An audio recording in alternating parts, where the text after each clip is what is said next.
Nachádzame sa teda pred budovou generálnej prokuratúry. Sme tu už vyše mesiaca a snažíme sa práve nejakým spôsobom poukázať na to, akým spôsobom vlastne generálna prokuratúra funguje v tejto republike. Hej.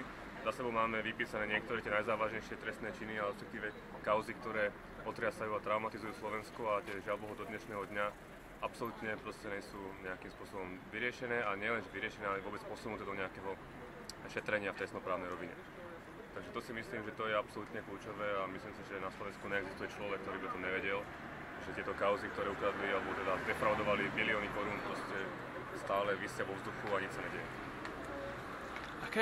Aká je vaša vízia Slovenska, taká dlhodobá, dajme tomu? Takže moja osobná vízia, no tak ja napríklad úplne predstavoval nič neštandardné, normálne právny štát, ktorý funguje v nejakom legislatívnom právnom rámci, kde zákon je platný pre všetkých, to je prvá samozrejme dôležitá vec.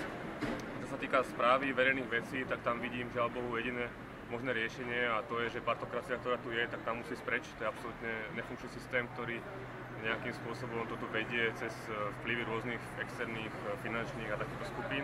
A vidím teda budúcnosť, alebo teda v priamej demokracii s imperatívnym mandátom občanov, to znamená voliť a odvolávať, funkčne referenda, to znamená, aby občan mal aj medzi nejakým volebným obdobím nejakú právomoc zasahovať do verejných vecí, v prípade, že sa istá časť populácie zhodne na tom, že isté veci treba prerokovať ako keby plebiscitom. No a ja si myslím, na začiatok to úplne postačovalo. Tam akože to referendum dáva obrovitánske možnosti do budúcnosti a práve preto na ňom, čo sa týka petície aj za Slovensko, pracujeme a budeme dlhodobo pracovať. Ktorá krajina zo sveta je vám najbližšia? Ktorá krajina je takým vašim vzorom?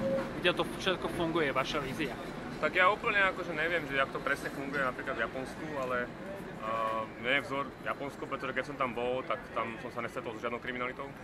Ľudia boli poctiví, oni majú v sebe zakodovaný duch služby verejnosti, čo túto samozrejme služba verejnosť žiaľ Bohu vyzerá byť taká, že na chrbtoch verejnosti sa niekto priživí a robí si vlastné biznisy.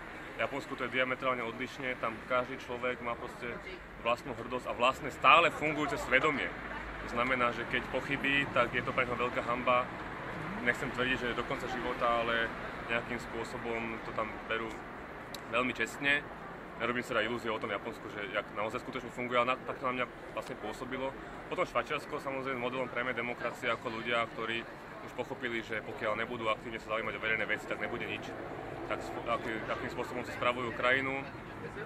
No a sú aj ďalšie inšpiračné krajiny, ale rozhodne partokratický systém napríklad, alebo čo sa teraz v poslednej dobe deje v Rusku a v iných krajinách, kde vlastne sa už úplne zakazuje absolútne všetko. Úplne to zase sú aj krajiny, ktoré sú vyslovene mimo môjho teda záujmu.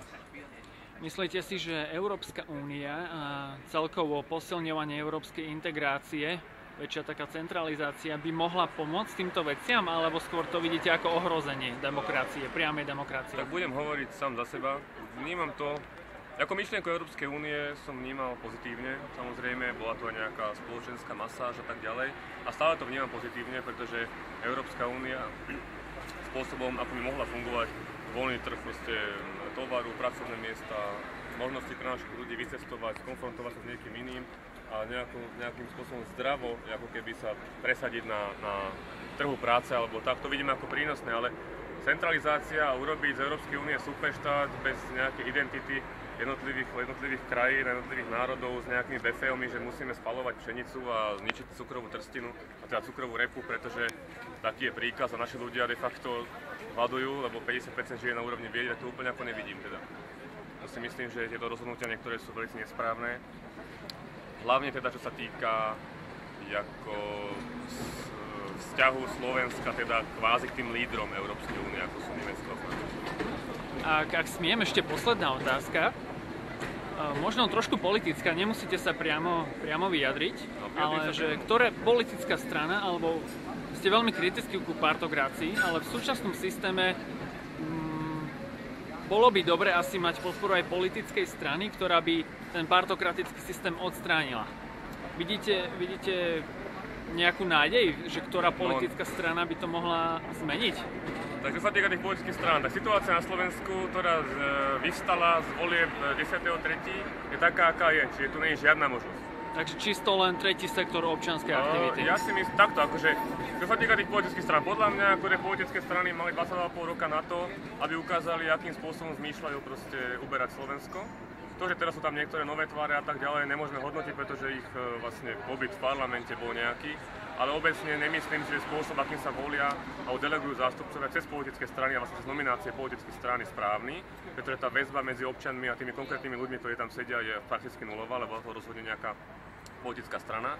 Volebný systém, ktorý je, takisto je divný, pretože napríklad, keď príde k dovoľbám akože 5% ľudí, tak bez ohľadu na to, koľko tam príde, voľby budú platné, že na základe toho sa vytvorí proste parlament, ale referendum je 50%. Takže v tomto na teraz aj za terajšej konkrétnej situácii nevidím nejaké riešenie. Samozrejme, nie som a priori proti, aby politické strany nejakým spôsobom, ak uznajú, podporovali občianske aktivity a podporovali tie myšlienky. Ale kategoricky odmietam, že proste na nás budú nejakým spôsobom si robiť PR a proste zháňať elektorát a takéto veci. To znamená, že keď je občianska aktivita a nejakým spôsobom sa rozvíri tá diskusia v parlamente, čo je strašne prínosné, pretože my také možnosti nemáme, tak je to prínosné pre celú spoločnosť, pretože sa môže rozvíriť celospoločenská diskusia.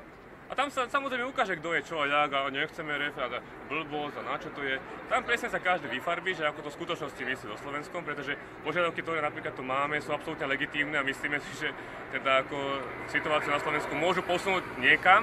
Pevne veríme, že smerom proste k lepšiemu. Takže to bol Filip z iniciatívy Okupujme generálnu prokuratúru. Ďakujem.